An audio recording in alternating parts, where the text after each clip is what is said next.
What is the running actually like at the Border Patrol Academy? This is one of the most common questions that Border Patrol applicants ask, and they're curious because they want to know how much they should be running before the academy.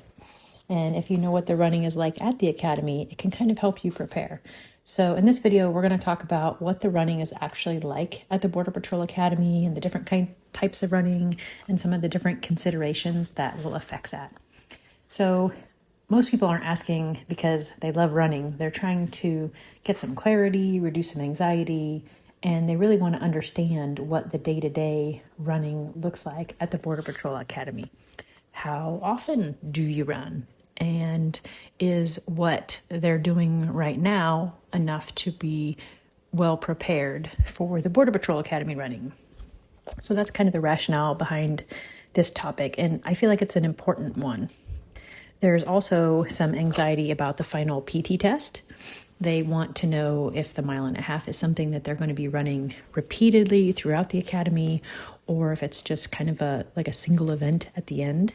And really, there's kind of a question like underneath this concern, and that really is, am I doing enough preparation, or am I going to be really blindsided about what happens at the academy? And the first thing to understand is you really don't have to be a runner to do well at the Border Patrol Academy. You don't have to be naturally talented. You don't have to have been running track in school. You don't have to love running. But you do have to be able to do it. You have to have a basic level of respect for running and a willingness to prepare enough so that your body can handle the running that you're going to be able to do. It's not something that you just want to blow off. That will not have a good outcome. Running matters because you're going to be tested on it. So you will run the 1.5 miles for your final PT exam. That is the most important. You will also sprint. You will also run during the confidence course. You're going to be doing formation runs regularly. So you need to be able to do running, but you don't have to be a superstar at it. You just have to be able to get through it. At the academy, you are going to run regularly. So you have PT pretty much every day, and most days include some sort of running. I suppose that's not really a surprise, but I think what does surprise people sometimes is the type of running. So a lot of people envision themselves running around on a track, and you're on the track some of the time, but not all of the time. A lot of your running happens on the perimeter road or on roads throughout campus, sidewalks, hard pavement, and a lot of the running is done in formation. And most applicants have not done formation running before outside of maybe, the military or police academy, potentially. So the formation runs are not casual jogs where you kind of settle into your own pace. You are running with your class, you are running in formation, and it's at a pace that is set for the group, usually by the instructor. The formation runs are a significant part of the academy, and depending on the class size, you're going to be running, 3-4 columns and moving together as a unit. And when you fall behind, you affect the people behind you. You fall far enough behind and you could fall out of the formation entirely and it becomes a safety issue. An instructor has to drop back with you, sometimes 2 instructors, and that usually comes with extra attention, yelling, and they're trying to get you back up with the class. Sometimes the class will have to stop and exercise and do calisthenics or other things while they're waiting on you. Other instructors will take the class into a great big circle to come back and try to pick you up again. And, it's embarrassing and it's just not a fun situation to have that happen. So there is pressure in those formation runs, and it's not necessarily because anybody's trying to humiliate you, but the class has to move as a unit. And so that pressure is part of the conditioning. So the pace is set and the class is going, and there's the expectation to keep up and to maintain your place in that formation. And I think instructors enjoy formation runs because they're able to efficiently kind of build a baseline conditioning in running for the entire class all at once. So talking about my experience a little bit, the formations made up a lot of the running at the academy. We generally did them a couple of times a week. And we also did sprint work on the tracks. We did some shuttle runs. There were some agility-based running, like with cones, things like that. But most of the time it was either running on the track or running in the formation runs throughout campus. Occasionally, if there was space in the indoor gymnasium, there were some different agility things that we would do in there, but those were very infrequent. I would say maybe only like 3 or 4 times at the whole academy that we did like that type of work. You're also going to be doing running that is directly tied to what you will be testing on. So for example, the way that you get ready for the sprinting at the Border Patrol Academy, that sprint that's part of your final PT, is by doing sprinting. So you will prepare for your 1.5 miles by practicing the 1.5 miles. Same thing with the confidence course. You will prepare for that by spending time doing the obstacles on the confidence course. There will be some supplementary things, like I was talking about, the shuttle runs, agility drills, things like that. But it's very secondary. It's not the bulk of what you're going to be doing. The bulk of what you're going to be doing is calisthenics. But then you will also do other things that help prepare your running. So you may do kind of long and slow endurance running and then have some, sprints mixed in. It was common to do different drills on the track where we would be running maybe 1.5 miles or 2 miles.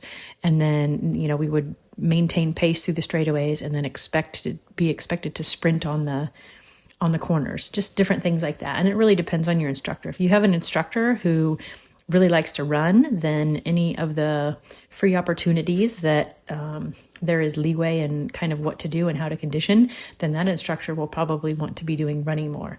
There are some instructors that are a little bit more interested in weightlifting. And so if they have extra time and the class is all doing decently at running, you may find yourself, in the gym, the weight room gym, a little bit more often. So the instructors do have a little bit of leeway, but a lot of it depends on the class. If there are people in the class that are not able to pass the PT final already, like when they first arrive or at the midterm, there's not really the luxury to spend a lot of time doing those extra things. They have to work on getting everyone in good enough condition to be able to pass those running final PT exams. So talking about the exams, there's multiple PT tests that you will do with regard to physical fitness. When you first arrive at the academy, usually maybe your second day or so after you get an orientation to PT, you're going to be doing an initial benchmark to kind of see where you're at. There is also a midterm, and then there's a final PT exam. So only the final exam determines whether you graduate, but you're expected to show progress over time. So from the initial benchmark to the midterm, and then from the midterm to the final, you're expected to improve your times, your endurance, your overall performance. And that's not just for running. That's also for the push-ups, the sit-ups, sprint, etc. So another thing to understand about the running is that it's not done in isolation. You are not only running. You are not only running when you are fresh either. So many times, at least this was my experience when I've been at the academy both times, we ran after mat room sessions, after defensive tactics, or in combination with the confidence course. It was often that we would run first and then do other physically demanding activities, but it was also common for us to do all those other things and then do running. So most of the time you're running when you're already tired or warmed up. I guess the instructors would consider that. So when you're doing a formation run, a lot of times those were the very last things that we would be doing. We wouldn't usually start our day with a formation run and then come back and do defensive tactics. Sometimes, but not very often. So those runs are not limited to just 1.5 miles. The routes vary. I'm not sure, I don't remember how far it is all the way around the perimeter, but we would usually go around the perimeter and then kind of like through the campus to some degree. And you might find yourself running different sections of the perimeter road through campus, different combinations of both. And a lot of the formation runs are a little bit longer than the 1.5 miles because they're specifically trying to build endurance beyond what's required for the final test. So I'm not going to say that the running itself is hard or easy. but it does make it more challenging that you are running while you're tired, that you're running on pavement, that you're running in formation. And, there's this pressure to keep pace. Also, when it comes to the final PT run, the 1.5 miles is really kind of the most important event, I'm going to say. So you do have to sprint on the track, but for the most part, I have not seen, to my knowledge, I've not seen anybody fail the sprint. I suppose it has happened or could happen, but it's just not something that I have seen. However, I have seen people fail the 1.5 miles. So I think there's a lot of emphasis put on the 1.5 miles, and for good reason. So let's talk about the speed for a little bit during these benchmarks that you have to do leading up to the final exam. So first of all, you're not racing anyone, and there is not a prize for being the fastest runner on the final. However, if you are the fastest runner earlier, for example, at your initial PT benchmark, historically, that has been the person that is chosen to be the guidon, like the person carrying your class flag. So if that is something that you're interested in, then that is the only incentive I could potentially see for really trying to go as fast as you can on that very initial 1.5 mile run. For the most part, the benchmarks are just a place for you to see where you're at under the conditions of Artesia and to show progress with the midterm and then with the final. The final is simply pass or fail. Either you do it under the 13 minutes or you exceed the 13 minutes and you fail. And because of that, not everyone goes all out early on in the running in the academy. So there is the altitude. We're going to talk about that in just a minute, but there is, the conditions that you get there that take a little bit of time to acclimate to, but people understand that they need to show progress, and they understand that they don't want to get injured and potentially jeopardize their career. So people are generally going, maybe 80 or 90% at the midterm, rather than really going all out.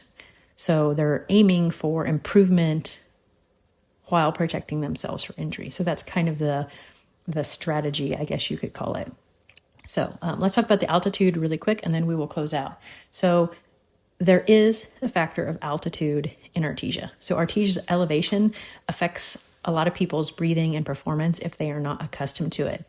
I know when I was there, I found that my 1.5 mile time slowed down considerably when I first arrived.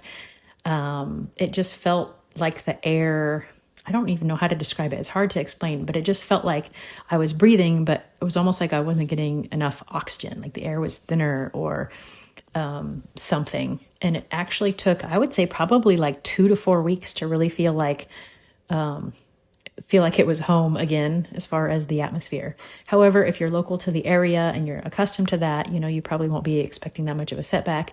But that's why the recommendation is to be able to ideally arrive at Artesia capable of running the 1.5 miles in under 13 minutes, because the altitude will set that time back even further. So if you are not running it in 13 minutes, if you're not running it even in like the 15 minutes, which I generally consider to be the very bare minimum, expect your time to be even slower due to that initial effect of the elevation when you get there. So that's really what running at the academy is like. That's what my experience has been like. I've been to the academy and successfully graduated twice with 2 different classes, a couple years apart, and the running both times was very similar. Lots of formation runs. There was lots of calisthenics. We did some sprinting. We did lots of running on the track, practicing the 1.5 miles. So I guess I should mention one class, my first class, we did the like a mock PT exam every Friday. That was just part of what we did for PT. And then the second time I went to the academy, which was a couple of years later, we didn't do it every Friday. We just did a midterm. I think we might have done it maybe once between the midterm and the final.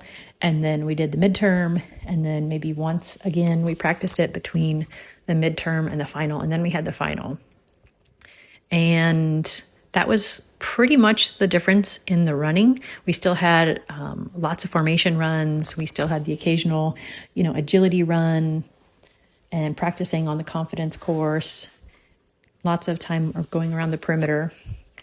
And really, I think the running at the academy is pretty much going to stay the same because the final is the same, the standards are the same. There's not a lot of new and modern things about running. You get better running by running.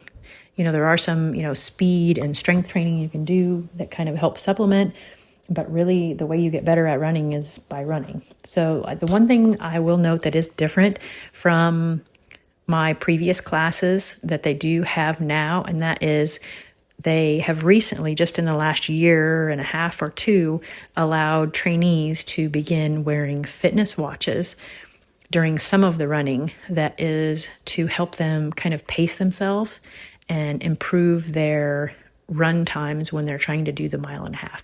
So not all instructors like that. Some are more traditional, and they don't think technology should be a part of running at the academy, but it is still something that is generally allowed during some of the PT sessions, some of the running. So I would not necessarily recommend that you just go out and buy a fitness watch to have it at the academy if you're not already using it, but that is pretty much the only difference that I have seen with the academy running in the last several years. So I hope this helps. I hope this gives you an idea of what running you might expect at the academy, the different types of running and the different places that you might find yourself running, from the perimeter road to the track, the confidence course, etc. And I wish you luck with your Border Patrol Academy running.